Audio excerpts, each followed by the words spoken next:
शुरू करें? तो बाबू आज हम लोग ना अपना थर्ड हेड ऑफ इनकम शुरू करते हैं, PGBP, profit and gain from business and profession. पहले एक एक चीज एकदम ध्यान से समझिएगा, बाकी हम आपको रिकॉर्डिंग अवेलेबल कर देंगे तो आराम से लिख लिया जाएगा।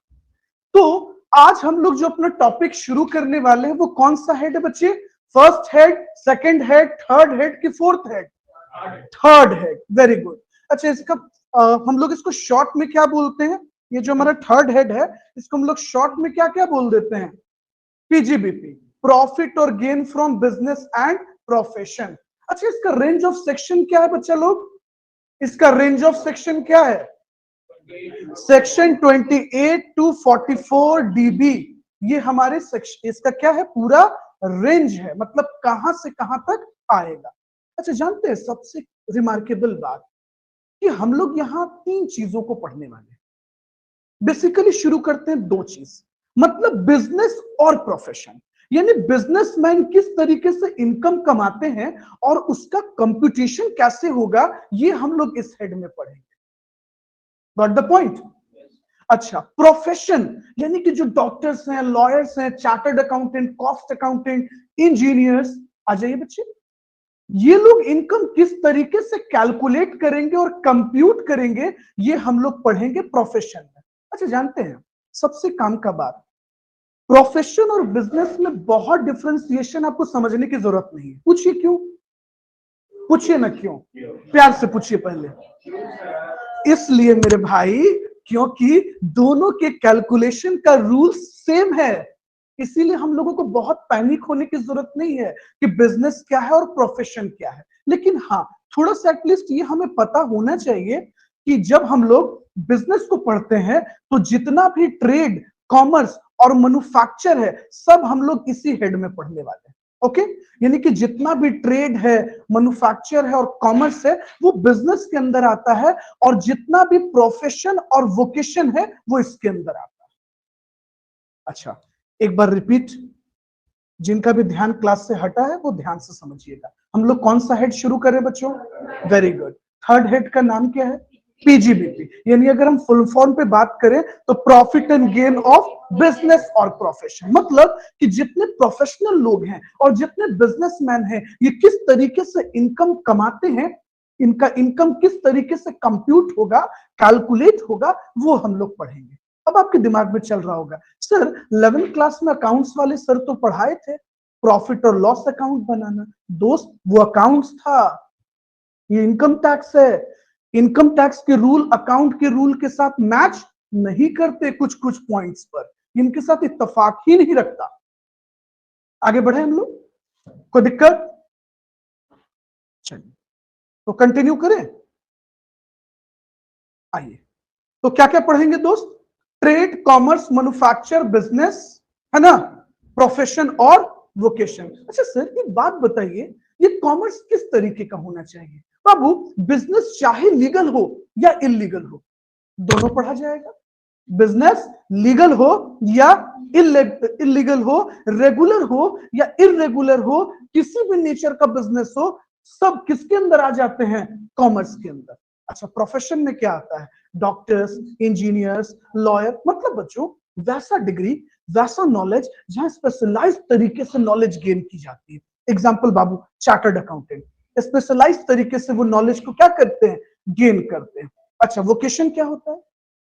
वोकेशन सर, स्पेशलाइज्ड एजुकेशन और ट्रेनिंग की जरूरत नहीं होती। जैसे दोस्त, प्लम्बर, प्लम्बर का बहुत पढ़ा लिखा होना जरूरी नहीं है, क्योंकि ये ऐसा वर्क है जो तजुर्बा, एक्सपीरियंस से ही आएगा, टाइम स्पेंड करने से आएगा।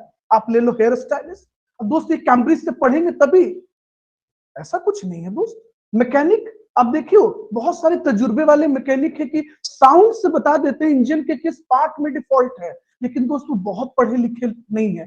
तो वोकेशन और प्रोफेशन में यही डिफरेंस होता है बच्चे, कि वोकेशन के लिए बहुत स्पेशलाइज्ड एजुकेशन की जरूरत नहीं पड़ती। जैसे टेलर मास्टर, है ना, जो कपड़े स्टिच करते हैं दोस्त, उनके लिए बहुत हाई क्वालिफिकेशन की जरूरत नहीं है। खैर, मोरल ऑफ द स्टोरी बच्चे, इस चैप्टर में आप ज्यादा दिमाग मत लगाइए कि ट्रेड, कॉमर्स और मैन्युफैक्चर, प्रोफेशन और वोकेशन को समझने के लिए मेन हमें क्या समझना है, इसके अंदर रूल समझना है। क्या समझना है? रूल। अच्छा, इसका रेंज कहां से कहां तक है? अभी थोड़ा देर पहले कहा 28 से 44 डीबी तक। कंटिन्यू करें, कोई दिक्कत? चलो। अच्छा सर, अगर हमें इनकम टैक्स में प्रॉफिट जानना है, इनकम टैक्स में प्रॉफिट जानना है, तो हमें क्या करना चाहिए? बहुत आसान तरीका है दोस्तों। आप पहले ये बताओ, ये जानने की कोशिश करो कि इनका एग्जैक्ट इनकम कितना हुआ, मतलब रेवेन्यू कितना आया है और एक्सपेंस कितना लगा है।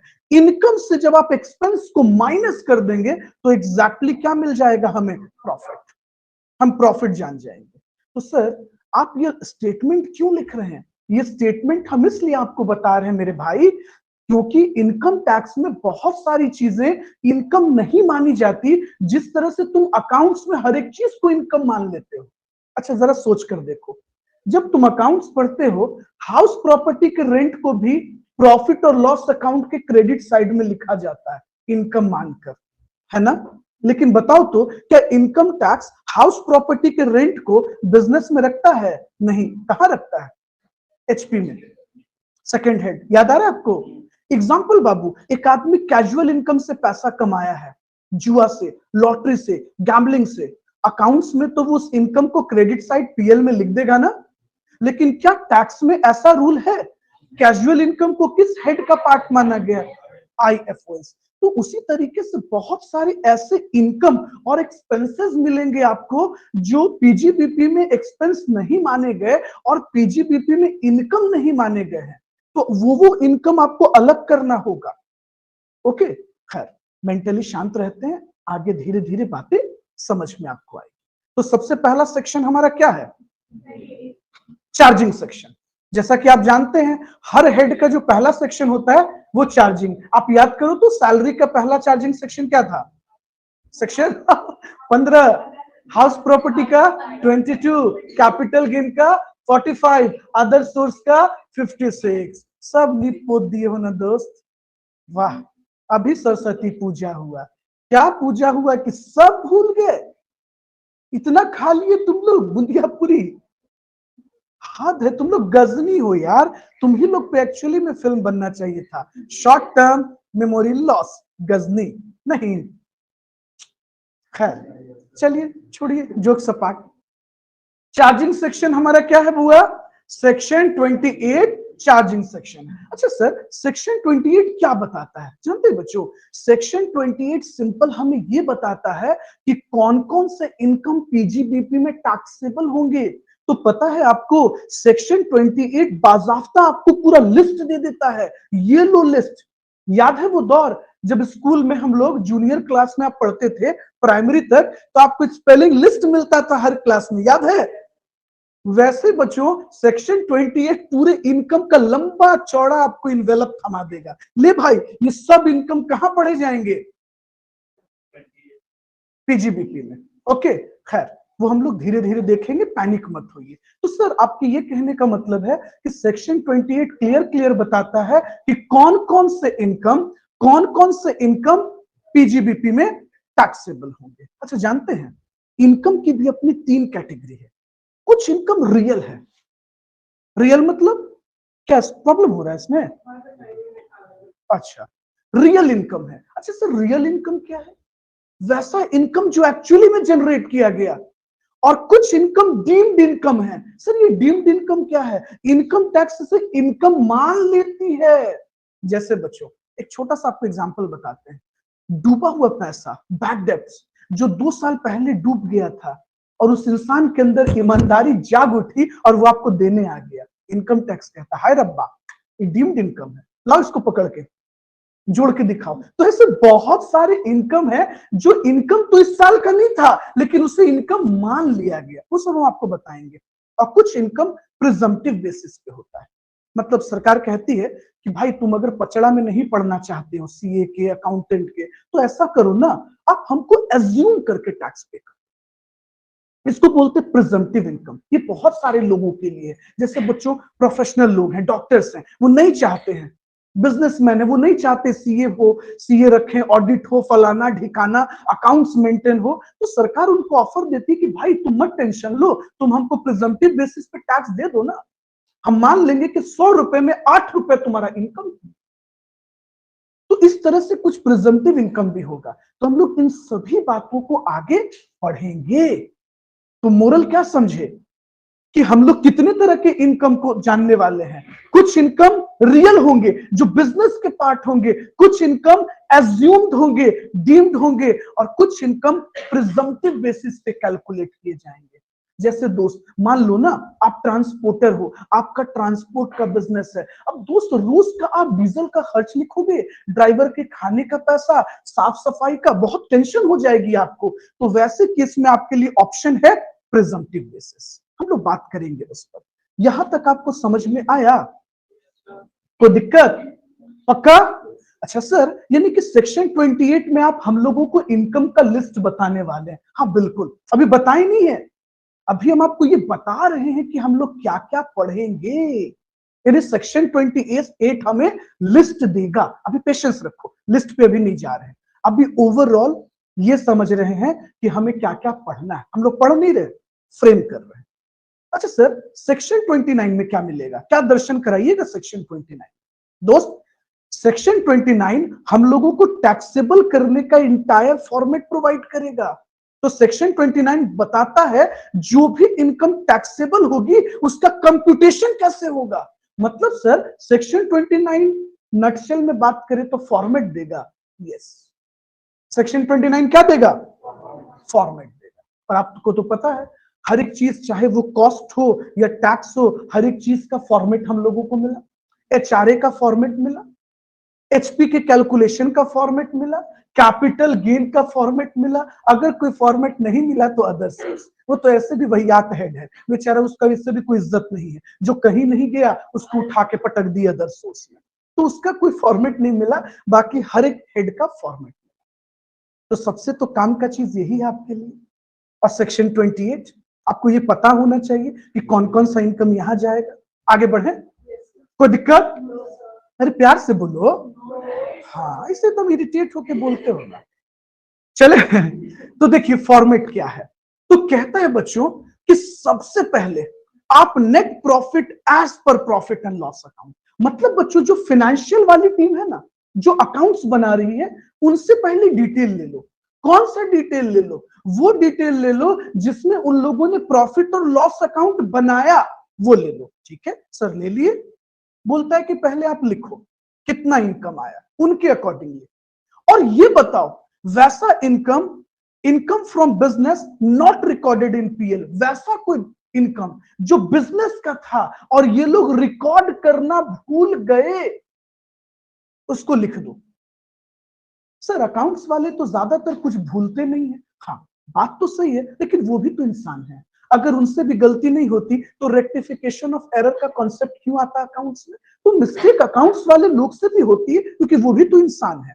उसके बाद देखिएगा इनकम क्रेडिटेड टू पीएल, मतलब तुमने वैसे इनकम को पीएल में जोड़ दिया जो एक्चुअली में बिजनेस का है ही नहीं। सर ये क्या मतलब है, बताते हैं आपको। देखिए ठंडे दिमाग से समझने की कोशिश कीजिए। जैसे मान लीजिए एक प्रॉफिट और लॉस अकाउंट उठाते हैं। याद है आपको वो सुनहरा दिन जब आप 11th में थे, साइंस छोड़ के आईआईटी छोड़ के कॉमर्स लिए थे क्योंकि आपका मैथ्स बहुत गड़बड़ था? ठीक, नहीं सबके लिए नहीं अप्लाई है, कुछ लोगों का मैथ्स बहुत तगड़ा भी था, जैसे शशि का। खैर चलो, ये हो गया हमारा प्रॉफिट और लॉस। हाँ सर बिल्कुल, सर ने सिखाया था profit and loss account. Actually में बच्चों इसका पूरा नाम रहता था trading and profit and loss account, आपको याद होगा। देखिए मान लीजिए बच्चों कहीं से कैपिटल गेन हो गया, कैपिटल गेन जैसे हुआ profit on sale of house property, profit on sale of jewellery, आपने यहां 2 लाख रुपए लिख दिया। देखो आप गलत नहीं हो, अकाउंट्स के अकॉर्डिंगली तुम 200% सही हो, अपनी जगह तुम सही हो। लेकिन इनकम टैक्स तो क्या बोलता है कि भैया ये इनकम बिजनेस में नहीं जाएगा, ये कहां जाएगा? कैपिटल गेन में। याद है आपको? आपको लॉटरी से आपके बिजनेस में इनकम आ गया। कहां से आ गया? लॉटरी से। मान लीजिए 4 लाख रुपए लॉटरी इनकम आ गया, आपने लिख दिया बिजनेस में, लेकिन आप जानते हैं इनकम टैक्स कहता है कि ये कहां टैक्सेबल होगा?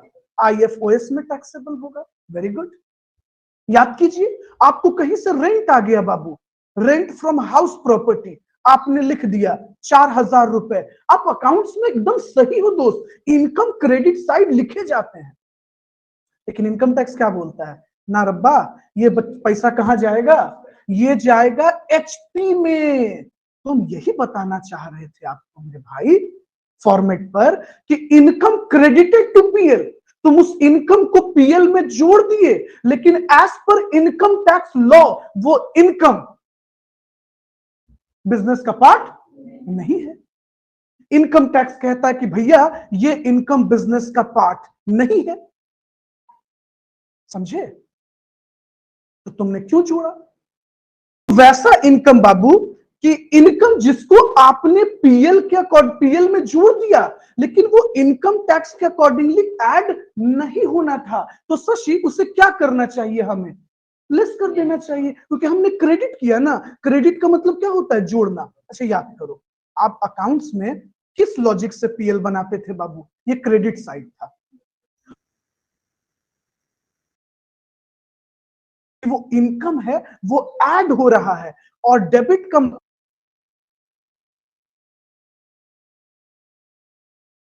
घटते हैं, माइनस होता है।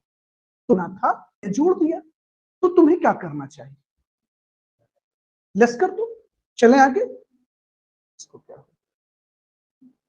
उसके बाद देखिएगा, expenditure debited to PL but not deductible as पर इनकम टैक्स। मतलब कि तुमने किसी खर्च को पीएल में घटा दिया है, लेकिन वो इनकम टैक्स के अकॉर्डिंगली माइनस नहीं होना चाहिए था। मतलब सर देखिए, आपको बताते हैं दो चार, आपको बड़ा अजीब लगेगा कि सर में आप देखिएगा। अच्छा आपको याद है बच्चों, हम लोग जब 11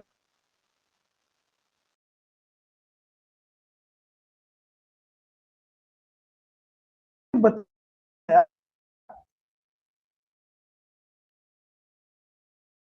जो भी प्रोविजन होता है, अच्छा पहली बार प्रोविजन के बारे में भी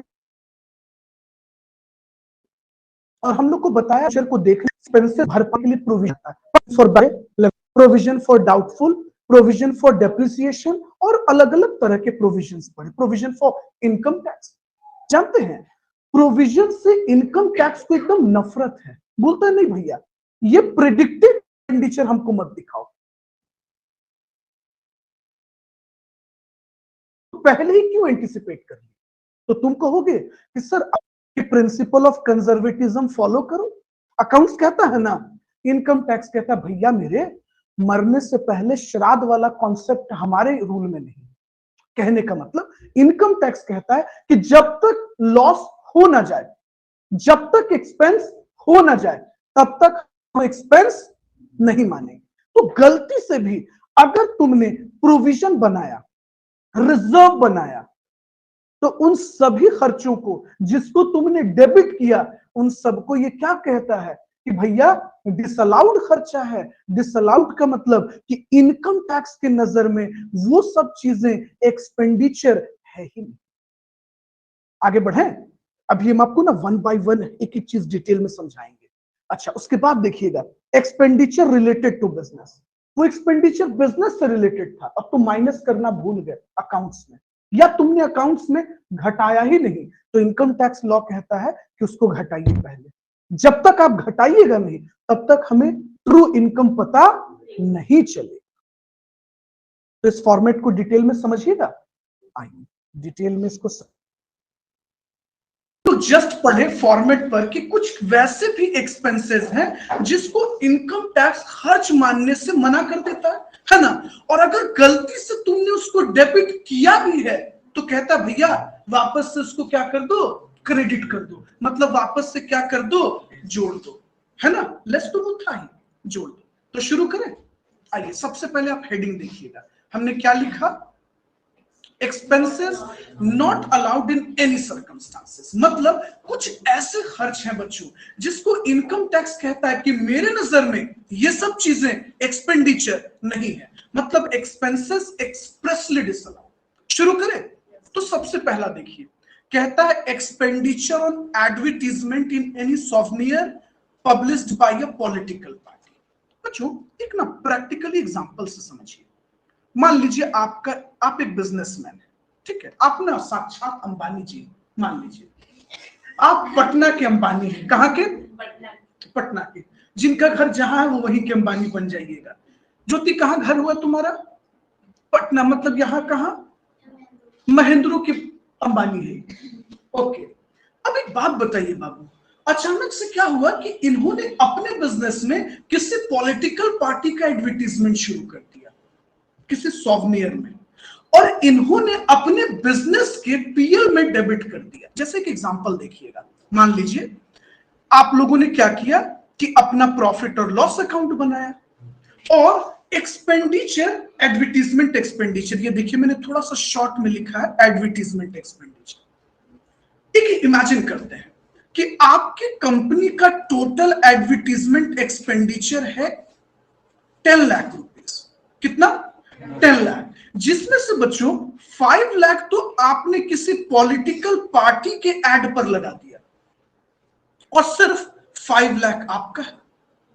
तो पता है इनकम टैक्स क्या कहता है कि भाई साहब एक बात बताओ, आप ये जो पीएल में एक्सपेंडिचर प्रेजेंट कर रहे हो, ये देखो हाईलाइट कर रहे हैं, ये जो आप एक्सपेंडिचर डेबिट कर रहे हो, क्या ये पूरा आपका है? तो आपने जवाब दिया नहीं सर, सिर्फ 5 लाख मेरा और 5 लाख मैंने एक पॉलिटिकल पार्टी का ऐड किया। तो इनकम टैक्स कहती है कि फिर हम आपका खर्च क्यों माने? तो इनकम टैक्स के अकॉर्डिंगली सिर्फ आपका एग्जैक्ट एक्सपेंडिचर कितना निकल गया? 5 लाख। तो ये जो 5 लाख तुमने एक्स्ट्रा घटाया, अकाउंट्स में डेबिट किया, वापस क्या करना होगा? ऐड, क्रेडिट करना होगा। समझे?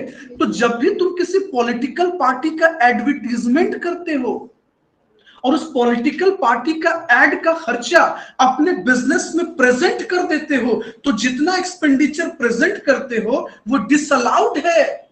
डिसअलाउड का मतलब आपको समझ में आया? वैसा एक्सपेंडिचर जो इनकम टैक्स की नजर में एक्सपेंडिचर नहीं है, यानी वापस उसे क्या करना होगा? ऐड करना होगा। पीएल में तुमने डेबिट किया, अच्छा देखो डेबिट का मतलब क्या हुआ बच्चे? लेस किया, वापस से क्या करना होगा? ऐड करना होगा। तो हम आपको जो उस समय फॉर्मेट पे पढ़ा रहे थे ना कि वैसा एक्सपेंडिचर जिसको तुमने डेबिट कर दिया और वो इनकम टैक्स लॉ के अकॉर्डिंगली एक्सपेंडिचर नहीं है, उसे वापस क्या कर देना है? ऐड कर देना है। पक्का? तो ये पॉइंट क्लियर हो गया?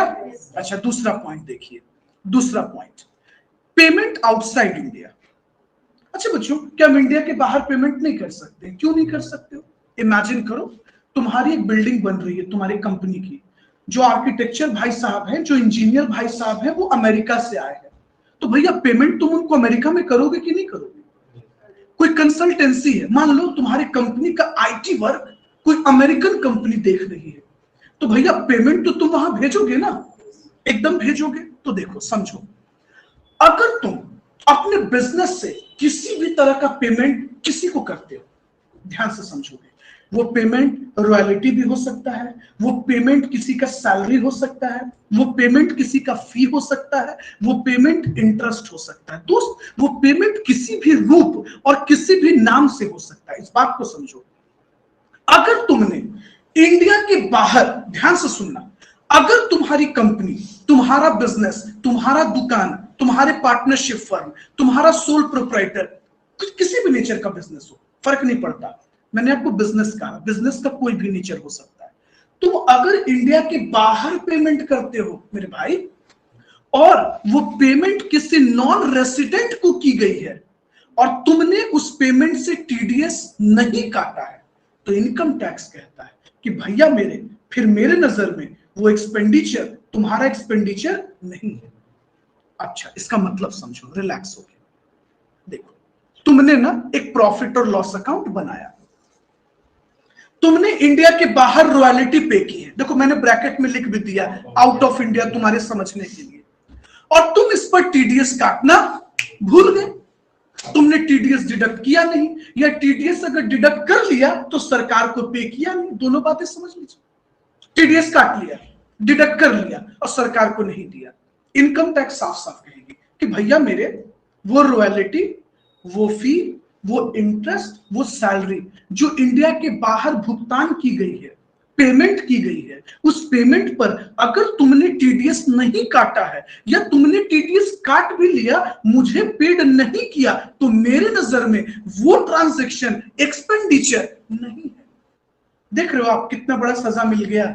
इमेजिन करो बच्चों, इमेजिन करो अगर इंडिया में बैठकर कोई एम्प्लॉय गूगल के लिए काम कर रहा है, माइक्रोसॉफ्ट के लिए काम कर रहा है, तो जब उनको माइक्रोसॉफ्ट पेमेंट करेगी वो जरूर टीडीएस डिडक्ट करेगी, और अगर टीडीएस नहीं काटी तो देखो कितना बड़ा पनिशमेंट मिलता है, तुम्हारे एक्सपेंडिचर को एक्सपेंडिचर मानने से मना कर दिया जाता है। तो पता है इसका इंपैक्ट क्या होगा बच्चे, इमेजिन करो तुम्हारा खर्च घट जाएगा, इनकम ऑटोमेटिकली बढ़ जाएगा। इनकम जब बढ़ेगा मतलब रेवेन्यू बढ़ेगा तो तुम्हारा प्रॉफिट भाग जाएगा, नेट प्रॉफिट बढ़ जाएगा, और नेट प्रॉफिट बढ़ गया तो तुम्हारा टैक्स बढ़ गया, तो अल्टीमेट लॉस तो तुम्हारा ही हुआ बीइंग अ बिजनेसमैन।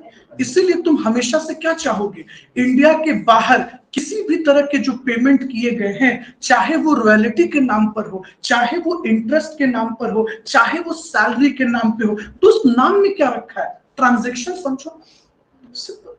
वो किसी भी रूप में हो सकता है, किसी भी नाम से हो सकता है, लेकिन याद रखिएगा सिर्फ वो क्या होना चाहिए, नॉन रेसिडेंट। इसीलिए देखिए मैंने आपके समझने के लिए भी लिख दिया है कि ये सभी चीजें डिसअलाउड है। वेल्थ टैक्स और इनकम टैक्स पे वेट करो, उसका भी नंबर आएगा, मतलब डिसअलाउड है। समझ रहे हो ना? और ना दिमाग में जा रहा है ना? ठीक है। सब कैसा रहा? सब ठीक था? ठीक। नहीं अभी बहुत बड़ा फेस्टिवल बीता है तो हम वही पूछे आपसे, सब ठीक रहा ना? ठीक है। चलिए, कोई डिस्टर्ब नहीं ना किया? नहीं अक्सर जो है बजरंग दल से पहुंच जाते हैं, डिस्टर्बेंस हो जाता है, तो वही पूछे सब ठीक है। चलिए आगे चलते हैं। हाँ जोक सपाट। तो दोस्त हमने 2 पॉइंट पढ़ा। अनुराग कौन कौन सा पॉइंट पढ़े? पॉइंट नंबर 1 में क्या बोलता है, कोई भी एक्सपेंडिचर जो एडवर्टीजमेंट पे की गई है और वो एडवर्टीजमेंट आपके बिजनेस से रिलेटेड नहीं है, किससे रिलेटेड है, किसी पॉलिटिकल पार्टी से, तो उस एक्सपेंडिचर को एक्सपेंडिचर मानने से इनकम टैक्स इनकार कर जाता है और कहता है कि जितना भी एक्सपेंडिचर तुमने डेबिट किया है, घटाया है, वापस से क्या करो, ऐड कर दो, मतलब जोड़ दो। आगे चले, आ जाओ बच्चे, आते हैं वेल्थ टैक्स पे। वेल्थ टैक्स, इनकम टैक्स है ना, हम लोग पढ़े हैं। अच्छा याद करो, शायद पता नहीं आपको याद आ रहा है कि नहीं, जब हम लोग 11th में थे ना बच्चे, हम सभी लोग जब हम पढ़े, आप अपने दौर में पढ़े, तो हम लोगों को सर लोगों ने क्या सिखाया? तो सर ने ऐसे बताया था, शायद आपके सर ने भी यही बताया होगा, देखो बाबू इनकम टैक्स तो बिजनेस का खर्चा है ना, क्योंकि हम सरकार को टैक्स देते हैं। हम लोग बोले हाँ। वेल्थ टैक्स भी हम लोग प्रॉपर्टी पे देते हैं, वो भी तो खर्च है, और नॉमिनल नेचर कहता है कि all losses and expenses are debit, उठा के डेबिट कर दो। हम लोग भी एकदम घसीट घसीट के हर सवाल में डेबिट करने लगे ना। अब देखो इनकम टैक्स कहता है कि ये सब चोचला है। क्या है? चोचला। भैया कैसे चोचला? सुनो, तो इनकम टैक्स कहता है कि बात बताओ यार, इनकम टैक्स किस पर लगता है? किसी पर्सन पर, किसी व्यक्ति पर। बात सही है। तो अगर ये पर्सनल है तो इसका मतलब ये तो तुम्हारा है, बिजनेस का थोड़े है। ये तो ड्राइंग हो गया, ये तो पर्सनल हो गया। और सारा नाटक टैक्स कैलकुलेट करने के लिए ही हम लाए, तुमको रूल्स पढ़ा रहे हैं और तुम पहले घटा लिए। वाह, इतना सियाने हो गए तुम। तो अगर तुम डेबिट किए हो तो क्या कर दो? अच्छा एक इमेजिन करो, मम्मी तुम्हारे लिए घर पे अच्छा खाना बना के रखी हो, अब तुम पहुंच के बोलो मम्मी हम बाहर से खा कर आए, तो खिसिया नहीं जाएगी? इनकम टैक्स भैया टैक्स निकालने के लिए ही तुमको इतना कुछ सिखा रहा है। इनकम टैक्स अधिकारी लोग जो लॉ मेकर्स हैं, वो लोग इतना टेंशन लेके पीजीबीपी का रूल लिखे, अब तुम पहले ही घटा दोगे, वो बर्दाश्त करेंगे ये बात? जितना भी मैरिड आदमी है वो ये नहीं बोल सकता खाना के टाइम कि बाहर से खा क्या है भैया, एक दिन बर्दाश्त होगा, 2 दिन, तीसरा दिन भैया कुटाई होता है, लफड़ा बढ़ जाता है। यार मतलब कुछ भी होगा तो हम ही पे क्यों लाते हो? ये सब किताब में पढ़े हैं, टाइम्स ऑफ इंडिया में था लिखा हुआ। वो ना बस मेरे बर्थडे वाले दिन ही छपता है। हाँ, तो इनकम टैक्स और वेल्थ टैक्स अगर तुमने डेबिट किया है तो वापस क्या करना होगा? क्रेडिट। इसीलिए हमने आपको साफ साफ कह दिया कि ये सब एक्सपेंडिचर कैसे एक्सपेंडिचर है? डिसअलाउड एक्सपेंडिचर है। चलिए आगे बढ़े। तो आइए इसको शॉर्ट में एक बार समराइज कीजिए। अभी तक आपने कितना कितना पढ़ा? आपने पढ़ा पॉलिटिकल पार्टी का एक्सपेंडिचर एडवर्टीजमेंट का डिसअलाउड। अगर आपने इंडिया के बाहर कोई पेमेंट किया उस पर टीडीएस डिडक्ट करना भूल गए, या फिर टीडीएस तो काटा, सरकार को पे करना भूल गए, तो एक्सपेंडिचर नहीं माना जाएगा। वेल्थ टैक्स का तुमने पेमेंट किया, वो एक्सपेंडिचर नहीं माना जाएगा। तुमने इनकम टैक्स का पेमेंट किया, वो भी एक्सपेंडिचर नहीं माना जाएगा। आगे बढ़े। कोई दिक्कत? अब आ जाओ ड्राइंग पर। याद है ड्राइंग? बताओ ना अगर याद है तो।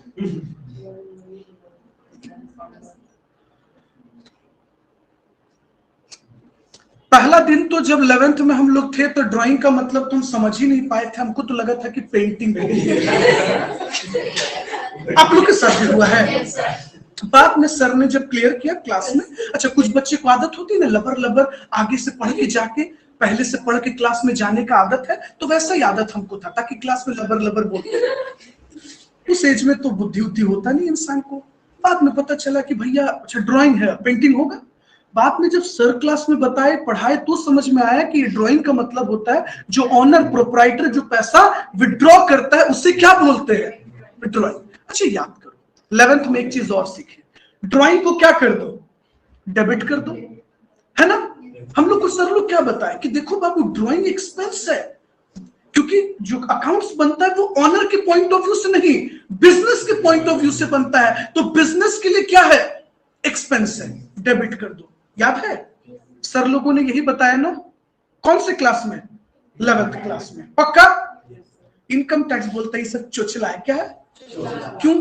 कहता भैया तुम्हारा ही बिजनेस, तुम ही मालिक हो, प्रॉफिट तुम्हारे ही घर जाएगा, ये सब नाटक हमको सुना रहे हो कि ड्राइंग जो है भैया बिजनेस के लिए क्या है? खर्च है। सिंपल, ये सब नाटक मत सुनाओ। कोई भी पर्सनल एक्सपेंस, कोई भी ड्राइंग बिजनेस के नजर में मतलब इनकम टैक्स के लॉ के अकॉर्डिंगली एक्सपेंडिचर नहीं है, तो इसको क्या करना होगा? डिस अलाउड करना होगा। पक्का समझ गए? अब आप एक चीज नोटिस कर रहे हो, इनकम टैक्स के रूल के साथ और अकाउंट्स के रूल के साथ कितना डिसिमिलैरिटी हो रही है। आ जाइए। इनकम टैक्स इत्तेफाक नहीं रख रहा है ना किसके साथ? अकाउंट्स के साथ। आपको याद है ना वो चीज 11th में ड्राइंग का मैटर क्या हम लोग को सर बताए थे? अच्छा ऑनलाइन वाले बच्चे रिलैक्स होकर सुनिएगा। देखिए हम लोग क्या पढ़े थे पहले समझते हैं।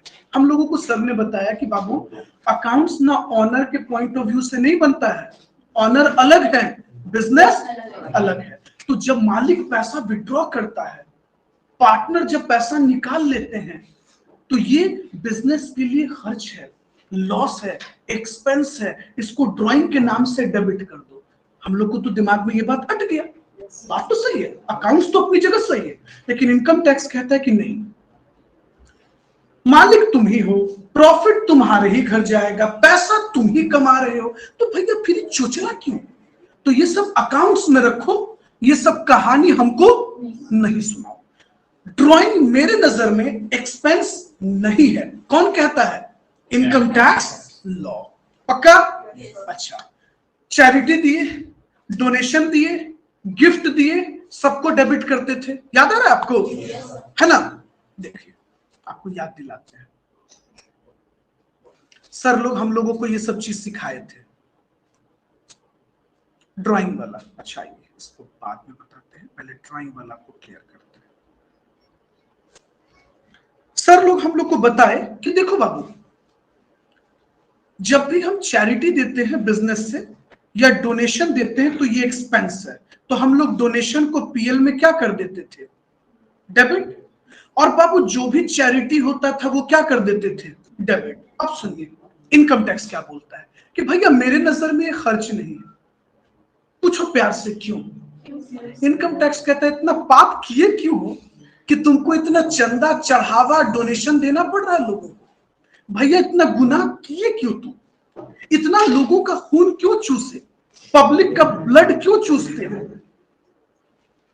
अब तुम सोचोगे सर ये तो एक तरह से गलत हो गया ना, अगर हम लोगों को डोनेशन नहीं देंगे, लोगों का मदद नहीं करेंगे, बहुत तरह के हेल्प नहीं करेंगे, तो समाज में अपलिफ्टमेंट कैसे होगा? यानी इनडायरेक्टली इनकम टैक्स तो हमको इस चीजों से डिस्करेज कर रहा है। नहीं सुनिए, ऐसा नहीं है, ये बात इनकम टैक्स को भी पता है। तो इनकम टैक्स कहता है कि ठीक है, तुम डोनेशन दिए, चंदा दिए, बहुत सुंदर काम किए, एक अच्छे नागरिक के जैसा, हम तुमको इसका रिवॉर्ड देंगे, लेकिन एक्सपेंडिचर के रूप में नहीं। 80G में तुमको हम डिडक्शन दे देंगे। जब तुम टैक्स पे करने आओगे ना, तो टोटल इनकम से हम 80G में तुमको डोनेशन का डिडक्शन दे देंगे। लेकिन कृपया करके हमको ये तो मत बताओ कि डोनेशन और चैरिटी तुम्हारे बिजनेस का एक्सपेंस है, क्योंकि दोस्त किसी भी आदमी का बिजनेस होता है तो उसका ये खर्च कभी नहीं होता। अच्छा सोचो ना, प्रैक्टिकली सोचो, कोई आदमी ये कह सकता है कि मेरा बिजनेस है, तो किस चीज का बिजनेस है भैया? तो चंदा देने का, डोनेशन देने का, चढ़ावा देने का, ऐसा किसी का बिजनेस सुने हो जी? नहीं ना। तो इनकम टैक्स कहता भैया तुम पाप ही इतना किए हो कि तुमको लोगों को पुण्य के लिए सब धोना पड़ रहा है, तो पाप कम करो, चंदा कम देना पड़ेगा। समझे? अच्छा बहुत लोग को आप देखिएगा, दूसरे लोगों का खून चूस लिए, आप तीसरे लोगों को डोनेशन दे दिए। अच्छा स्पेशली साउथ का मूवी सब देखिएगा, रॉबिन हुड टाइप का, एक को लूट लिए और लूटा वो पैसा दूसरे को बांट दिए। तो भैया मेरे, आप बांटे तो अच्छा काम किए, लेकिन एक गुनाह भी तो किए, किसी और का लूटे और वहां अपना आइडियोलॉजी लगा दिए कि वो उसने भी लूटा तो हम उसका लूट लिए। भैया वो जस्टिस ऊपर वाला है करने के लिए, हम इंसान को उस जजमेंट के लिए नहीं पैदा किया गया। खैर मोरल ऑफ द स्टोरी आपको ये समझ में आया? किसी भी बिजनेसमैन का, किसी भी बिजनेस में जब तुम चैरिटी, गिफ्ट, डोनेशन देते हो, वो बिजनेस का एक्सपेंडिचर। तो अगर तुमने उसको पीएल में डेबिट किया है तो उसे वापस क्या कर दो, क्रेडिट कर दो, मतलब मैथमेटिकली जोड़ दो। पक्का? सबको समझ में आया? लेकिन हाँ, इनकम टैक्स उसका रिगार्ड्स भी रखेगी दोस्त, तुमको इस चैरिटी और डोनेशन के बदले क्या दे देगी? किस सेक्शन में? 80G में। आगे बढ़े, कोई दिक्कत? चलिए सुन,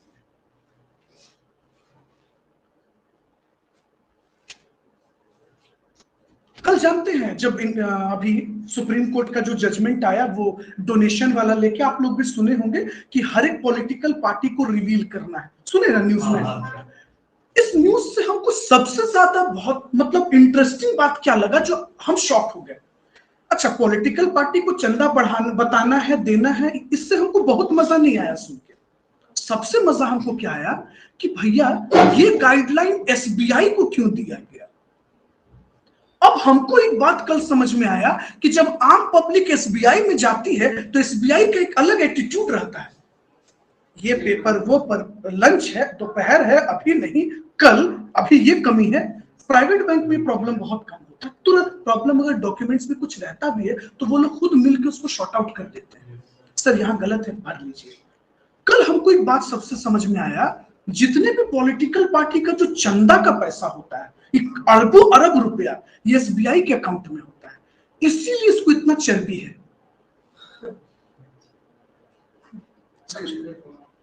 सबसे इंटरेस्टिंग बात तो हम ये जाने कि इसलिए एसबीआई मिडिल क्लास को ऐसे दुरदुराते रहता है, आज आइए कल आइए। उसको पता है दोस्त कि तुम्हारे चिल्लर से मेरा घर नहीं चल रहा है, इनका घर इस पैसे से चल रहा है, इसीलिए हम जल पे नहीं करते इस समय, सीधे प्राइवेट बैंक, तो ये काम तुरंत हो जाता है, समझे?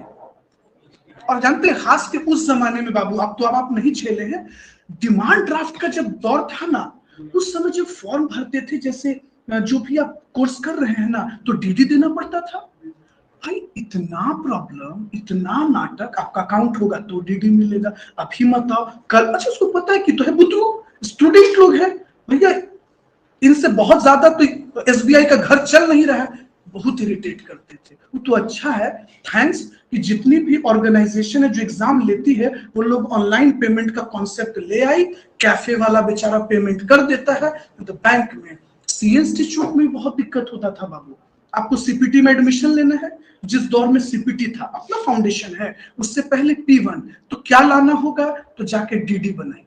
और गलती से आप एसबीआई चले जाइए तो डीडी बनाने के लिए, उसके बाद इनका एटीट्यूड तो देखिए, जैसे कि आप मांगने गए हो, जबकि आप पैसा दीजिएगा उस डीडी का। तो कल ही बहुत हम काम का बात जाने, ये जान पाए कि इनका एटीट्यूड का असली वजह क्या है, यानी इनके पास बैक सपोर्ट बहुत स्ट्रांग है, इसीलिए हम लोग मिडिल क्लास का रत्ती बराबर इज्जत नहीं करते। खैर शशि का होता है, शशि उसमें नहीं आता, हम लोग आते हैं, ये तो डायरेक्ट जाके चैम्बर में पैसा डिपॉजिट करके आ जाते हैं, हम लोग ना लाइन में लगते हैं।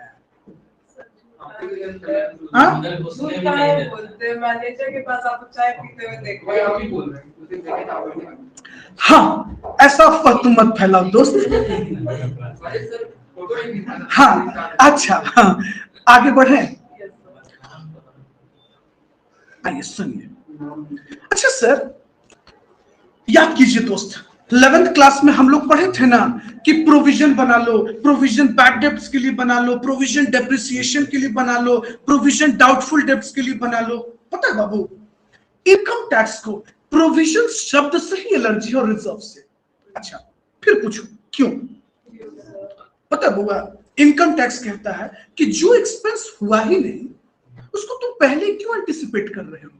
जैसे डाउटफुल डेब्ट्स, पहले तुम लोग को मान लिए कि बेईमान निकलेगा, तुम पहले डेप्रिसिएशन के लिए प्रोविजन क्यों बना लिए? भैया जब मशीन खिया जाएगी, डेप्रिशिएट कर जाएगी तो लगाना। तो इनकम टैक्स का कहना है कि भैया हम फ्यूचर को नहीं देखते हैं, हम प्रेजेंट को देखते हैं, जो एक्सपेंस हुआ है बस उसी को एक्सपेंस मानेंगे, और फ्यूचर में अगर तुम कोई प्रेडिक्ट करके बैठे हो तो हम डिसअलाउड कर देंगे। तो देखो मैंने साफ साफ इतना इजी लैंग्वेज कर दिया प्रेजेंटेशन कि तुम समझ पाओ कि अगर प्रॉफिट और लॉस अकाउंट में इन सब चीजों को डेबिट किया गया है तो वापस से क्या कर दो, क्रेडिट, मतलब ऐड कर दो। पक्का?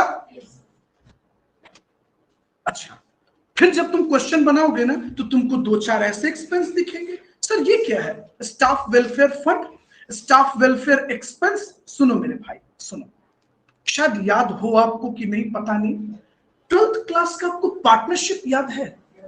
पार्टनरशिप में आपको अक्सर ये सब दिखता था, वर्कमैन कंपनसेशन फंड। अच्छा जब हम लोग सर लोग से पूछे सर ये क्या है, तो हम लोगों को उस दौर में टीचर्स ने ये बताया कि देखो बेटा, किसी भी संस्था में कोई भी घटना हो सकती है, फैक्ट्री में मान लो हाथ कट गया, कोई एक्सीडेंट हो गया, कोई एम्प्लॉय मर गए, तो उनको मुआवजा देने के लिए हम पैसा को फ्यूचर के लिए रखते हैं, याद है?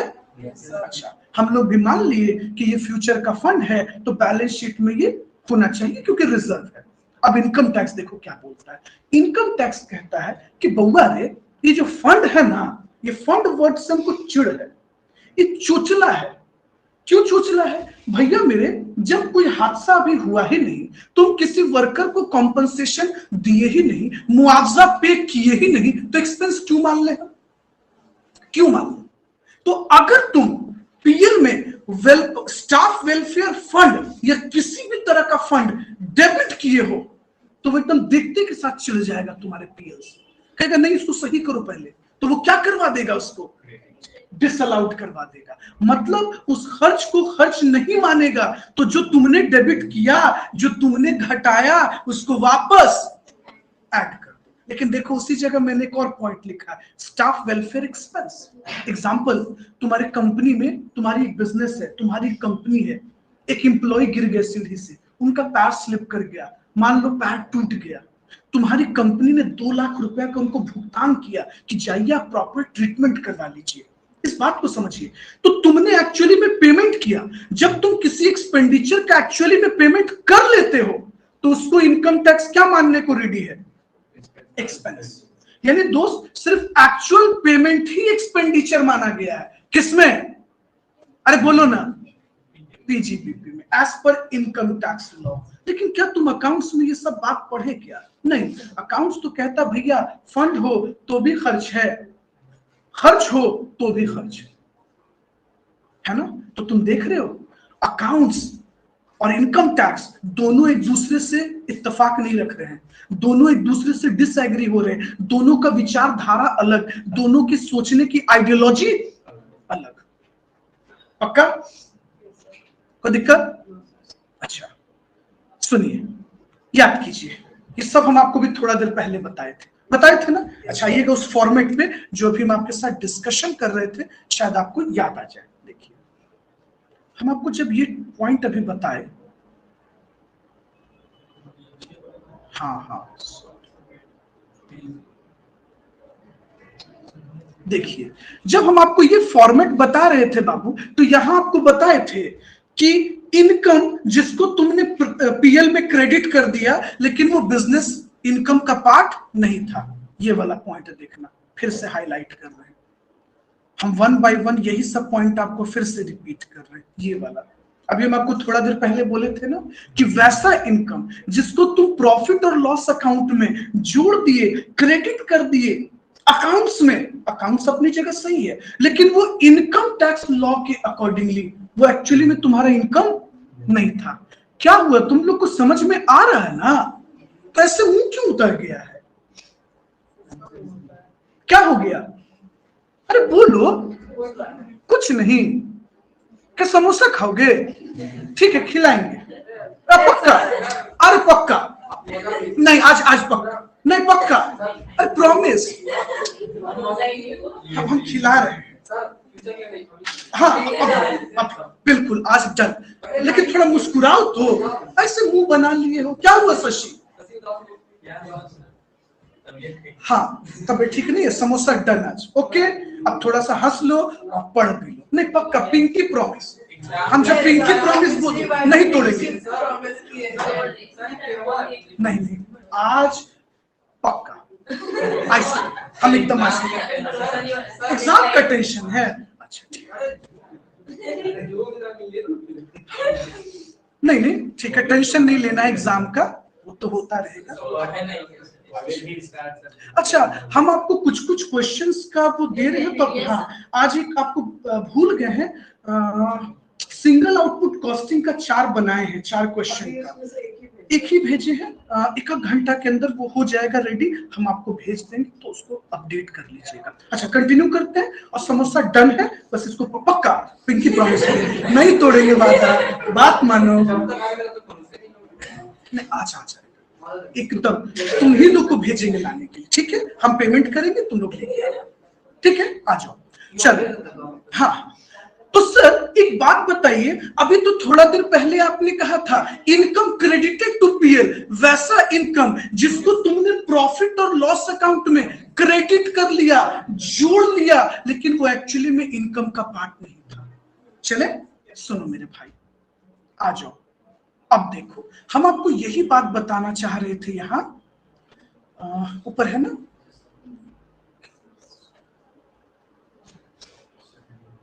देखिए अब याद कीजिए 11th में हम लोग ऐसे पढ़े थे, हाउस प्रॉपर्टी से रेंट आया लिख दो, सर ने बताया बाबू इनकम है ना, लिख दिए। कैपिटल गेन का मतलब कोई प्रॉपर्टी बेचे, जमीन बेचे, घर बेचे, गहना बेचे, शेयर्स बेचे, उस पे मुनाफा आ गया। अदर सोर्स से इनकम आ गया, हम लोग पीएल में क्रेडिट करते थे ना शशि? क्यों करते थे पता है बच्चों? क्योंकि अकाउंट्स में कोई हेड नहीं होता, अकाउंट्स में इनकम होता है भैया, सब क्रेडिट कर दिया जाता है। लेकिन टैक्स में तो ऐसा होता नहीं, सैलरी के लिए अलग हेड, पीजीबीपी के लिए अलग हेड, एचपी के लिए अलग हेड, अदर सोर्स के लिए अलग हेड, तो सबका हेड क्या है? डिफरेंट। तो इनकम टैक्स कहता है कि ये बताओ कि तुम इसको यहां क्यों लिख रहे हो? मैंने इसका अपना रिस्पेक्टिव हेड बनाकर रखा है, तो जो इनकम जिस हेड में जाना चाहिए उसको वहीं भेजो, और तुमने अगर गलती से किसी और हेड के इनकम को बिजनेस में जोड़ दिया है, क्रेडिट कर दिया है, तो डेबिट कर दो, माइनस कर दो, मतलब कि घटा दो। इसी को स्टैंडर्ड भाषा में कहा जाता है डिसअलाउड इनकम, मतलब वैसा इनकम जिसको बिजनेस का इनकम नहीं माना गया। पक्का? अब मन लग रहा है ना? हाँ, हम लोग मिलके समोसा खाएंगे आफ्टर क्लास। हाँ, नहीं हम भी खाएंगे बैठ के, प्रॉमिस किया आज नहीं तोड़ेंगे। हाँ ये लड़का जो है, चलिए आगे चलते हैं, ठीक है? आइए सुनिए। तो यहां तक कोई दिक्कत? कुछ लिखिएगा भी नहीं? हाँ, हम आपको ऐसे सब देंगे ही, हाँ सब देंगे। चलिए, तो प्लीज थोड़ा सा मन लगाया जाए, ऐसे मुंह ना लटकाया जाए, ठीक है? आज आपको समोसा खिला देते हैं, मन लगा के पढ़िए, कल चाय पिला देंगे।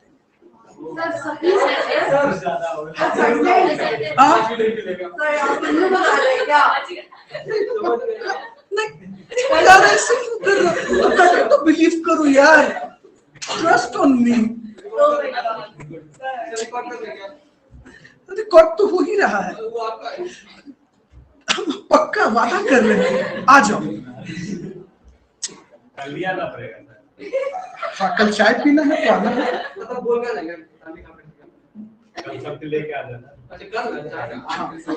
हाँ समोसा। चले आइए देखिए। तो बच्चे याद है आपको, जब हम लोग 11th क्लास में प्रॉफिट और लॉस अकाउंट बनाते थे तो बैड डेब्ट्स हम लोग डेबिट कर देते थे। अनुराग सर लोगों ने क्या सिखाया था 11th क्लास में हम लोगों को? ये बोलकर ना कि देखो बैड डेब्ट जो है वो बिजनेस का एक्चुअल में एक्सपेंस है, तो उसको आप लेस कर लो, डेबिट कर लो, लेकिन प्रोविजन को लेस मत करना, है ना? याद है आपको? अच्छा, उसके बाद आप देखो, जो भी आप इनकम टैक्स पे करते हो वो भी क्या कर दिया गया है? डिसअलाउड। प्रोविजन को भी क्या कर दिया गया है? डिसअलाउड। अच्छा, रिफंड ऑफ इनकम टैक्स। बच्चे अगर इनकम टैक्स तुम एक्स्ट्रा पे किए हो और वो वापस आएगा और ब्याज के साथ आता है, तो हम लोग कायदे से उसको इनकम मान के पीएल में क्रेडिट कर देते हैं, कोई डाउट नहीं। लेकिन सुनो, इनकम टैक्स लॉ कहता है कि भैया मेरे नजर में ये सब खर्चा खर्च नहीं, सॉरी ये सब इनकम नहीं है। तो जानते हो ये कहां ऐड होना चाहिए? IFOS में, income from other source. Okay done. तो अगर इनकम टैक्स से कोई रिफंड आया है तो उसको इनकम मत मानना, पक्का? आगे बढ़े, चलिए। प्रोविजन भी क्या है? डिसअलाउड है। इनकम टैक्स अगर तुम पे किए हो ये भी डिसअलाउड एक्सपेंस है। तो बच्चे कुछ एक्सपेंस को एक्सपेंस नहीं माना गया और कुछ इनकम को इनकम नहीं माना गया। चलिए यहां पर तो देखो बाबू, बोर्ड पे ध्यान दीजिएगा। हम लोग जब प्रॉफिट और लॉस अकाउंट पढ़ते हैं तो क्या करते थे हम लोग? पहले ये अकाउंट्स के एंगल से सोचो। अकाउंट्स में जो भी हमारा बैड डेब्ट्स होता था उसको डेबिट कर दिया जाता था। अच्छा, सबसे अच्छी बात क्या है कि इनकम टैक्स को भी एक्चुअल बैड डेब्ट से कोई प्रॉब्लम नहीं है।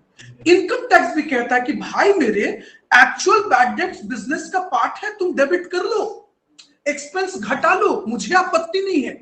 इनकम टैक्स को प्रॉब्लम किस चीज से बच्चे? प्रोविजन से। कहता नहीं, प्रोविजन मेरे नजर में, मतलब इनकम टैक्स कहता है मेरे नजर में खर्च नहीं है। तो अगर तुमने इसको डेबिट किया भी है तो वापस इसको क्या कर दो? डिसअलाउड कर दो, मतलब क्रेडिट कर दो। तो ये चीज तुम आपको बता दिए। तो हमेशा याद रखिएगा बाबू, जब भी आप न्यूमेरिकल सॉल्व कीजिएगा और प्रॉफिट और लॉस अकाउंट के, प्लीज साइलेंस बोल लो, क्रेडिट साइड में अगर लिखा रहे refund of income tax, refund of income tax, तो ध्यान से काम कीजिएगा और इनकम मत मानिएगा, समझे? और ये कहां का इनकम है? IFOS का इनकम है।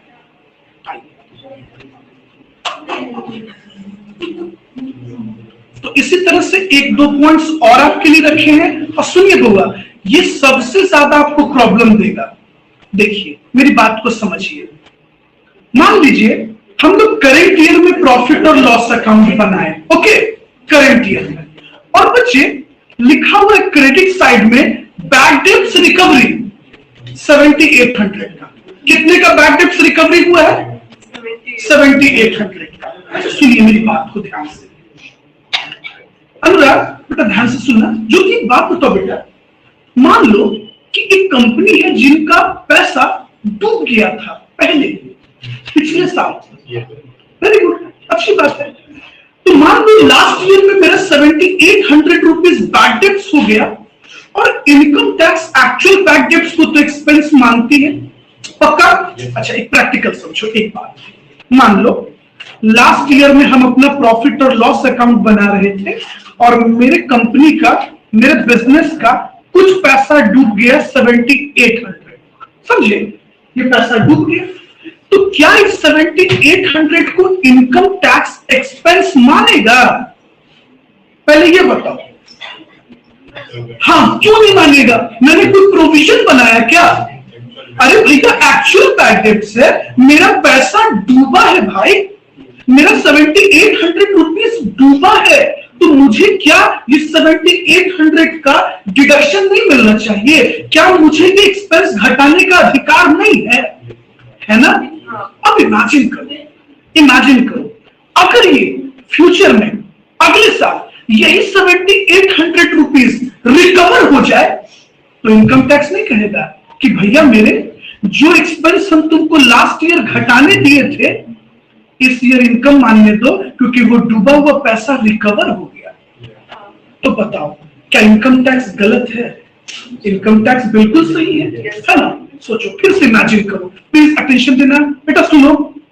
लास्ट ईयर मेरा कुछ पैसा डूब गया, तो जितना पैसा डूबा इनकम टैक्स ने उतने पैसे को एक्सपेंस मानने दिया मुझे, घटाने दिया मुझे, डेबिट करने दिया, और फ्यूचर में मतलब आने वाले साल में वही पैसा वापस रिकवर हो गया, तो क्या इनकम टैक्स नहीं कहेगा कि भैया दुख में हम तुम्हारे साथ थे, सुख में अलग कर रहे हो?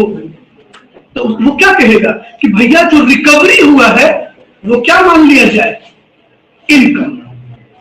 तो इनकम मानना क्या गलत है? नहीं, बिल्कुल सही है। ये तो बहुत सिंपल केस हो गया। अब इस केस को हम थोड़ा ट्विस्ट करें, और बेटा बोर्ड पे ध्यान देखना, क्योंकि क्वेश्चन फंसोगे तुम, और ऐसा बहुत सारा पॉइंट्स आएगा। चलो ऑनलाइन वाले बच्चे स्पेशली अटेंशन देना, अब हम ट्विस्ट करने जा रहे हैं। सुनो, अब कहानी में एक बदलाव करते हैं। लास्ट ईयर की घटना है, सुनो बोर्ड पर देखना, लास्ट ईयर की घटना है। मेरा 7800 रुपीज डूब गया, बोर्ड पे देखते जाना, कितना डूब गया? 7800। उधर से आईक्यू आता है, इनकम टैक्स ऑफिसर आया बाबू, और पता है वो क्या कहा कि सर मुझे नहीं लगता आपका 7800 डूबा है, आप झूठ बोल रहे हैं। पता नहीं उसको पेपर में क्या कमी दिखी नहीं दिखी, उसने कहा कि नहीं, सिर्फ 1800 रुपए डूबा है। अब सोचो जरा, तुमको पता है कि ऑफिसर स्ट्रॉन्ग पॉइंट पर है, क्योंकि वो इनकम टैक्स ऑफिसर है, मरता तो क्या नहीं करता, आप तो कुछ कर नहीं सकते थे, क्योंकि उसके नजर में ये बैड डेब्ट्स फेक है, उसको लग रहा है कि ये झूठा है। चलो ठीक है भैया, मान ली तुम्हारी बात, तो सोचो ऐसे केस में इनकम टैक्स ने मुझे, ऑफिसर ने सिर्फ कितना बैड डेब्ट्स मानने दिया था?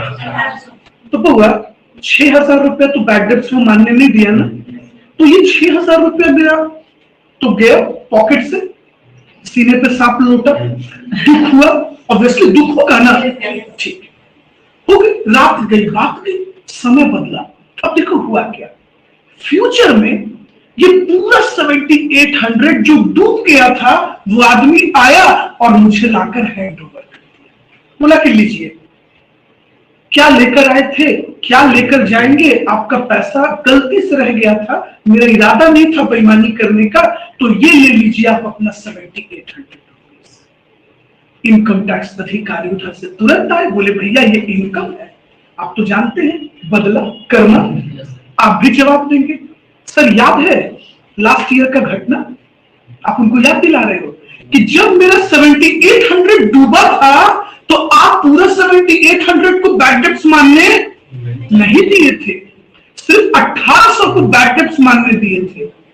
तो उसी हिसाब से हम आपको रिकवरी में कितना मानने देंगे? 1800। इसका मतलब बच्चे इसमें जो 6,000 रुपया इनकम है, इसको तुम इनकम टैक्स को इनकम मानने नहीं देना। तो जो जोड़े हो उसको वापस क्या करना, डिडक्ट करना। ये थोड़ा सा ट्विस्ट है, अगर नहीं समझ में आया तो बोलो, एक बार फिर समझाएंगे। अर्नब क्लियर नहीं हुआ? फिर से एक बार बोले, सुनो बेटा ध्यान से सुनो। देखो होता क्या है, कभी भी अगर मेरा डूबा हुआ पैसा, बैड डेट्स का पैसा रिकवरी होता है ना, तो हम यही देखते हैं कि जिस ईयर में वो, लास्ट ईयर में जब वो पैसा डूबा था, तो क्या इनकम टैक्स ऑफिसर मुझे बैड डेट्स मानने दिया था? अगर उसने आपको बैड डेट्स पूरा का पूरा मानने दे दिया था, पास्ट में जाइए, बीते हुए कल में जाइए, अगर उसने आपको बैड डेट्स मानने दे दिया तो आज आप उसको इनकम मानने दे दो। लेकिन अगर उसने आपको पास्ट में बैड डेट्स मानने नहीं दिया तो आज आप उसको इनकम मानने मत दीजिए। आइए इसमें ना केस बनाते हैं। देखिए इसमें 3-4 सिचुएशन हो सकता है, एक बार अच्छे से समझ लीजिएगा ना, हर क्वेश्चन में आपको प्रॉब्लम नहीं होगा। स्पेशली ऑनलाइन वाले बच्चे तो ध्यान से सुनिएगा, क्योंकि आपका टेंशन रखना थोड़ा ज्यादा जरूरी है। बच्चा लो केस 1, ठीक है, सुनना। केस 1, हम लोग आते हैं पास्ट में। ये हो गया मेरा पास्ट, बीता हुआ कल, और ये हो गया करंट ईयर, जो वर्तमान। क्या हुआ था बाबू कि लास्ट ईयर मेरा 8,000 रुपया डूब गया। एग्जांपल बदल लेते हैं, 8,000 रुपया डूब गया, हम उसको डेबिट किए।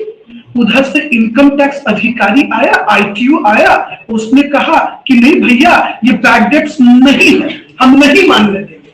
बताओ हम क्या करते? कुछ कर सकते थे? Answer is no. दोस्त, 8,000 रुपया तो मेरे ऊपर पर्सनल बर्डन गिरा ना, मेरे पॉकेट से ना उसका चूना लगा। रात गई बात गई, इनकम टैक्स भर लिए, घर लौट कर आ गए। फ्यूचर में जब हम आए तो यही आदमी वापस से 8,000 रुपया हमको देकर चला गया। अभी भविष्य में आ जाओ, फ्यूचर में आ जाओ, इसको बोलते हैं बैड डेट्स रिकवरी। बताओ मेरा जवाब आज इनकम टैक्स को क्या होगा फ्यूचर में? हम भी कहेंगे ना, सर आपको याद है आप लास्ट ईयर हमको एक्सपेंस मानने नहीं दिए थे और ये पूरा का पूरा लॉस हम अपने पॉकेट से भरे थे, तो आज हम आपको इनकम मानने पक्का? केस 1 क्लियर हुआ? तो बच्चे कभी भी अगर आईटीओ ने आपको बैड डेट्स मानने नहीं दिया है पास्ट में, तो आप फ्यूचर में जब वो पैसा कभी मिलेगा आप उसको इनकम मानने मत देना। केस 1, केस 2 पर आते हैं, सुनना बच्चे। केस 2 पर आपका पैसा लास्ट ईयर डूब गया 8,000। क्या हो गया? 8,000 बैड डेट्स हो गया। ठीक है, अब हम उसको थोड़ा सा शॉर्टकट में लिख ही देते हैं ताकि आपको क्लियर हो जाए। ये हो गया हमारा बैड डेट्स 8,000। आप टैक्स भरने गए, आपने ये डिटेल जमा की, उधर से इनकम टैक्स ऑफिसर आया बच्चे, आया और कहता है कि नहीं नहीं, हमको नहीं लग रहा है कि आपका 8,000 डूबा है, क्योंकि जो आप डॉक्यूमेंट हमको दिखा रहे हो वो हमको एप्रोप्रिएट नहीं लग रहा है। तो आपने बोला कितना बैड डेट्स है आपके नजर में? तो वो कहता है कि आप 8,000 झूठ बोल रहे हो, सिर्फ 2,000 आपका डूबा है मेरे हिसाब से।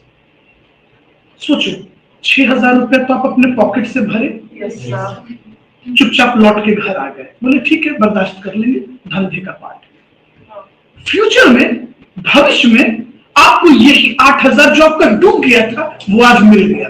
ये देख लो, क्या आप इनकम टैक्स को पूरा इनकम मानने दे दोगे? नहीं सर। याद कीजिए वो दिन आपने सिर्फ 2,000 को बैड डेट्स मानने दिया था, तो आज हम भी आपको सिर्फ 2,000 ही इनकम मानने देंगे, और उस 6,000 पे नजर आप मत दीजिए, क्योंकि आप ऐसा किए थे। आप ये देखिए पेपर, लास्ट ईयर आपने हमारे साथ ऐसा किया था।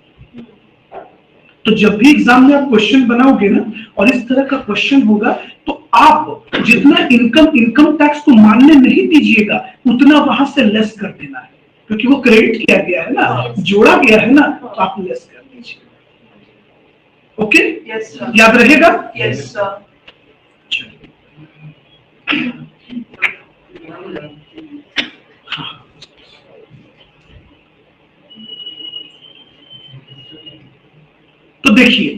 आइए बच्चे, हम आपको क्या क्या पढ़ा रहे थे पहले इस पर आते हैं।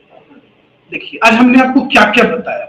हमने आपको बताया किसी भी तरह का प्रोविजन जो आप पे करते हो, इनकम टैक्स में डेबिट करते हो, वो एक्सपेंस नहीं माना जाता। किसी भी तरह का रिजर्व एक्सपेंस नहीं माना जाता। अगर आप किसी पॉलिटिकल पार्टी को चंदा या डोनेशन देते हैं, उसको एक्सपेंस नहीं माना जाता। और जानते हैं, अगर ऑनर ने जानबूझकर कोई लॉ तोड़ा, कोई कानून व्यवस्था तोड़ी और उसके कारण उस पर कोई पेनाल्टी लगा है, तो वो भी एक्सपेंस नहीं माना जाता है। देखिए मैंने लिखा है इन्फ्रिंजमेंट्स ऑफ लॉ। देखिए पेनाल्टी पॉइंट नंबर 9 पे देखिएगा, penalty paid by SSC for infringements of law. Okay, कोई दिक्कत हुआ? तो मोरल ऑफ द स्टोरी, कितना कितना एक्सपेंस आपको डिसअलाउड मिला, एक बार क्विक रिकैप कीजिएगा। अगर आप किसी पॉलिटिकल पार्टी को चंदा देते हैं, डिसअलाउड है। अगर इंडिया के बाहर आप कोई पेमेंट करते हैं और उस पे टीडीएस काटना भूल जाते हैं, या टीडीएस काटा और आपने सरकार को पे नहीं किया, डिसअलाउड है। वेल्थ टैक्स का पेमेंट डिसअलाउड है। इनकम टैक्स का पेमेंट डिसअलाउड है। ऑनर का किसी भी तरह का पर्सनल घरेलू खर्चा डिसअलाउड है। ओके, और चैरिटी डोनेशन आप देते हैं, डिसअलाउड है। आप अपने को, पराये को अगर गिफ्ट देते हैं, डिसअलाउड है। हाँ, अपने एम्प्लॉय को गिफ्ट देते हो तो बिजनेस का पार्ट है, क्योंकि वो सैलरी में जाता है। आप जानते हो ना ये बात, यहां तक वो लोग को दिक्कत है ना। तो देखो, पहले ये समझो कि सर हम लोग कहां से ये टॉपिक आया, ओरिजिनल। देखो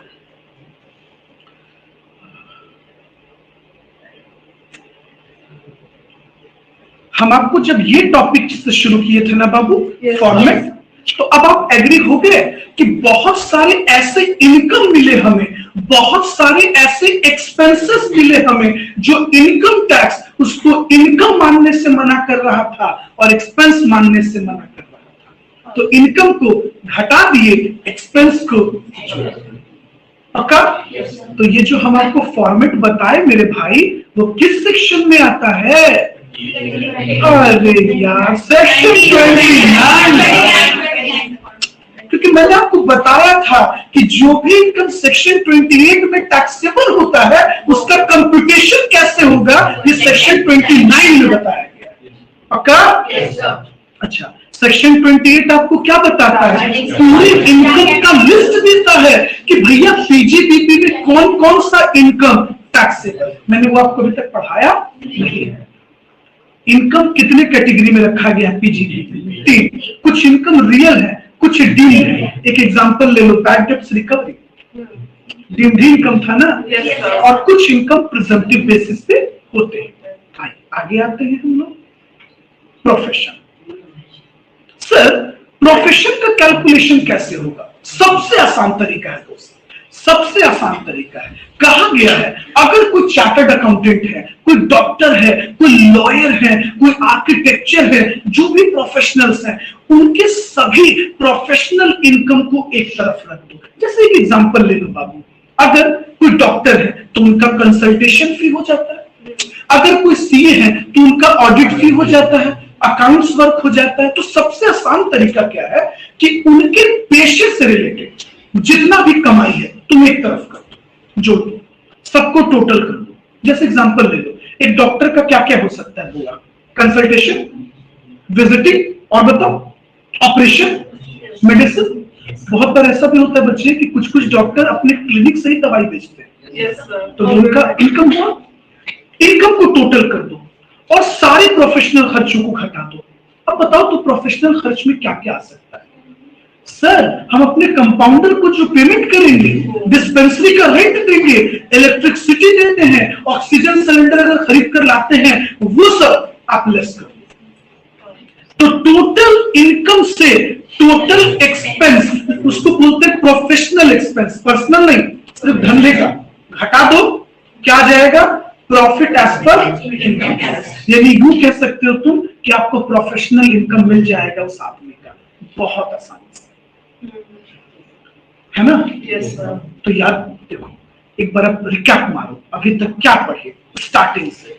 हम लोग क्या शुरू किए थे आज? हम लोग आज थर्ड हेड ऑफ इनकम पढ़ रहे थे, जिसको हम कहते हैं शॉर्ट में पीजीबीपी। इसका फुल फॉर्म है profit and gain from business and. इसमें दो लोग पढ़े जाते हैं बाबू, जितने बिजनेस मैन है, जितना बिजनेस से पैसा कमाया गया वो, प्रोफेशन से पैसा कमाया गया है, मैटर नहीं करता दोस्त कि वो ट्रेड से, कॉमर्स से कि मैन्युफैक्चर से, रूल दोनों के लिए से। चाहे पैसा प्रोफेशन से कमाया गया हो या वोकेशन से कमाया गया हो, रूल से। आगे चले? Yes sir. अच्छा, क्या क्या हम आपको बताए थे प्रोफेशन और वोकेशन के बारे में? बेसिक कि प्रोफेशन, वोकेशन में कोई टेक्निकल क्वालिफिकेशन नहीं है, कोई स्पेशलाइज्ड नॉलेज और स्किल नहीं चाहिए, कोई डिग्री स्पेशल नहीं चाहिए, सेलेक्टेड डिग्री है बस उतना चाहिए। कोई दिक्कत? No sir. सेक्शन 28 कौन सा सेक्शन था? ये बताता है कौन कौन सा इनकम पीजीबीपी में जाएगा। आगे बढ़े? अच्छा ठीक है। अब देखो दोस्त, सेक्शन 28 ये भी इनकम के बारे में भी थोड़ा सा आपको हल्का सा बता देते हैं। रियल इनकम, सेक्शन 28 सब रियल इनकम के बारे में बताता है। ये जो आप बैड डेब्ट्स रिकवरी पढ़ रहे थे ना, ये सेक्शन 41 का था। लेकिन पता है बच्चों, जब आप सेमेस्टर लेवल या फिर बीकॉम लेवल पे पढ़ते हैं ना, तो इतना डेप्थ में हम लोग नहीं जाते, सेक्शन वाइज चीजों को समझते हैं, इसलिए हम आप पे ज्यादा सेक्शन का दबाव नहीं बनाते, सेक्शन पे आपका प्रेशर नहीं देते। लेकिन यही जब आप सीएमए में या आईपीसीसी सब में पढ़ते हैं तो सेक्शन समझना जरूरी होता है, कंटेंट को क्लियर करना। कोई दिक्कत? यस। चले तो जानते हो बाबू, इनकम टैक्स के नजर में कुछ एक्सपेंसेस को वो एक्सपेंस मानती है, उससे हम अलाउड एक्सपेंस कहते हैं, और कुछ एक्सपेंस को एक्सपेंस नहीं मानती, उससे हम डिसअलाउड कहते हैं। तो अलाउड सेक्शन 30 से 37 के बीच होता है। हम आपको कोई प्रेशर नहीं दे रहे बेटा, याद रखना है, बस नॉर्मली कैजुअली बता दें, ओके। और डिसअलाउड 38 से लेकर 43 तक हमें मिलता है। तो ये एक पूरा झलक है पूरे पीजीबीपी का, जो आपके बहुत काम का नहीं है, इसलिए हम उसको स्किप कर देंगे, ओके। हाँ कर ही देते हैं, नहीं तो आप प्रेशर में आ जा रहे हैं, दिखाना भी देते हैं। ओह गलती हो गया, सॉरी सॉरी, इस पाप के लिए क्षमा चाहते हैं। अच्छा क्षमा प्राप्ति हो गया हमको। आगे चला गया दोस्त, आइए 2-3 पॉइंट्स और पढ़ते हैं फिर। हाँ हाँ हमको पता है, थोड़ा सा मुंह मत लटका, थोड़ा मुस्कुराते आ जाइए। Sir expenses not deductible in certain circumstances, sir ये क्या नया मामला आ गया? सर कैश पेमेंट तो कभी नहीं पड़े थे, अकाउंट्स को तो कोई दिक्कत ही नहीं है। नहीं दोस्त, अकाउंट्स को प्रॉब्लम नहीं है, लेकिन इनकम टैक्स को कैश पेमेंट से एलर्जी है।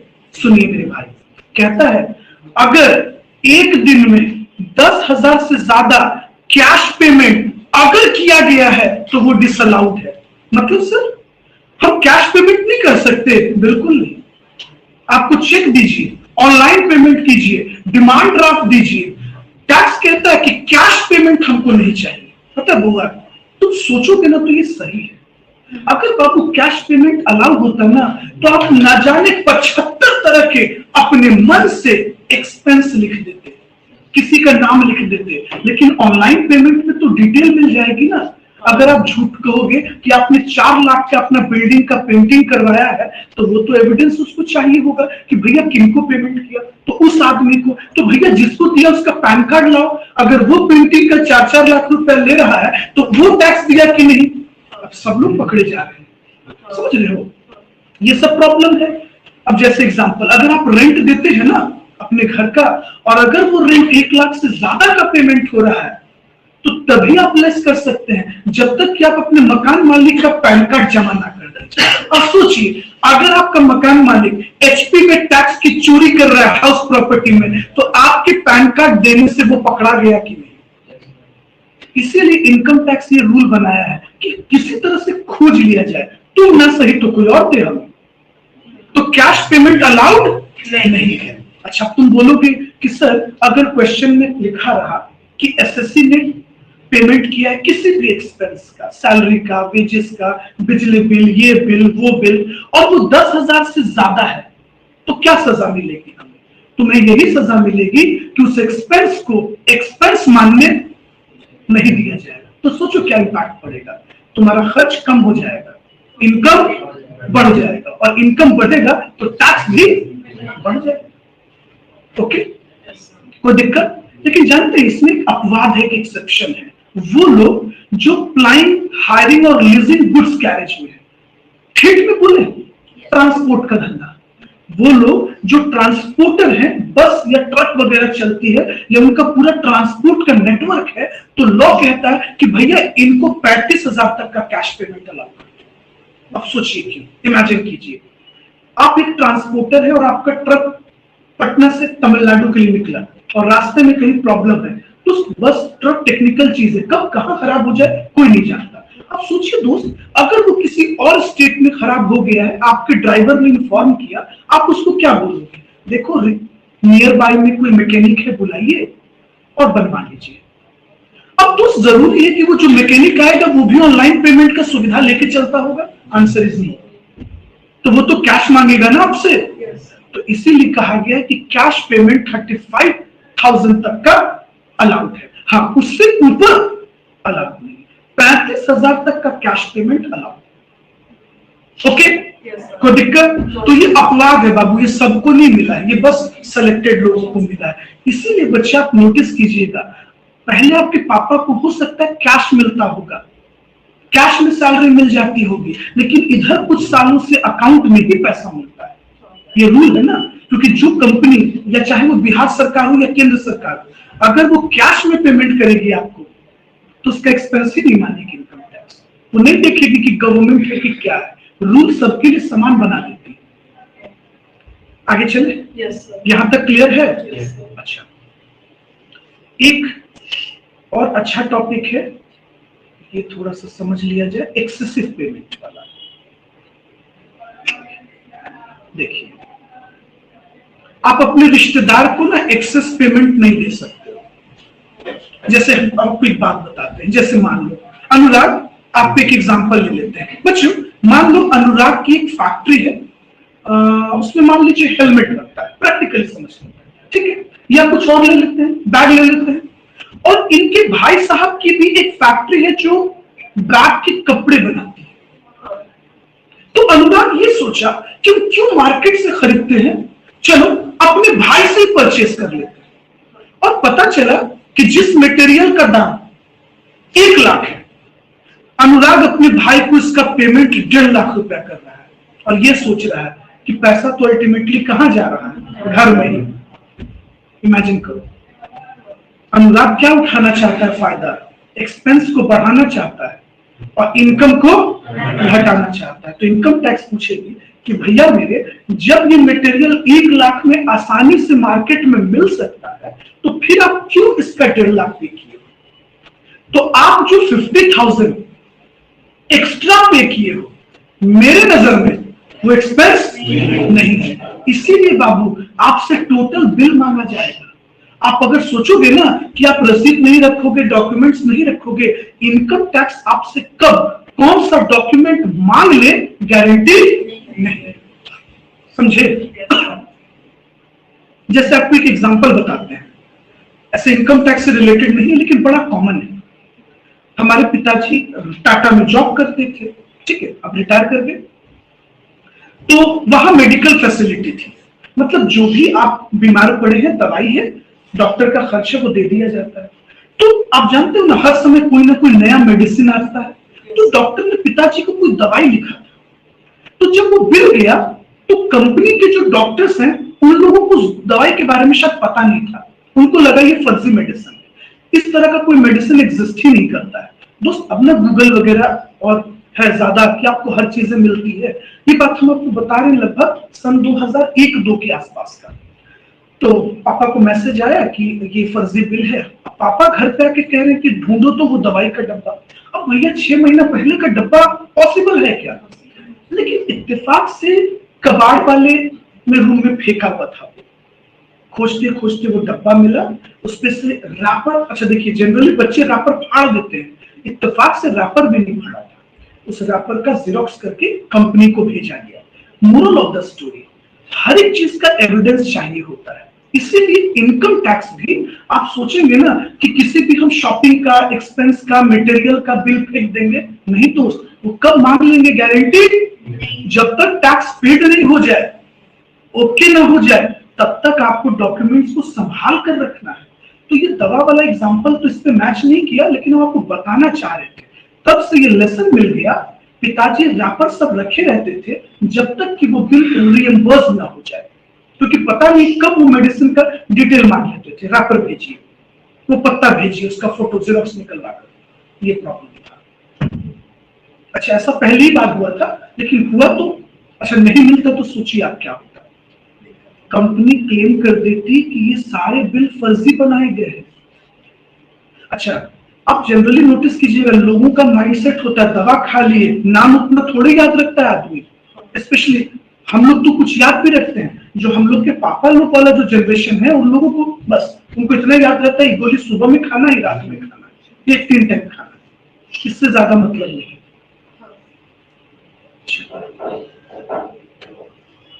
आगे बढ़ा जाए, यहां तक क्लियर? तो आज के लिए आपको कितना कंटेंट क्लियर हो गया? हाँ, बहुत सारा कंटेंट क्लियर हुआ कि नहीं हुआ? पक्का? अच्छा, तो धीरे धीरे थोड़ा सा कंटेंट और पढ़ेंगे तो चीजें क्लियर होगी, लेकिन आज अगर ज्यादा बताएंगे तो फिर ओवर हो जाएगा।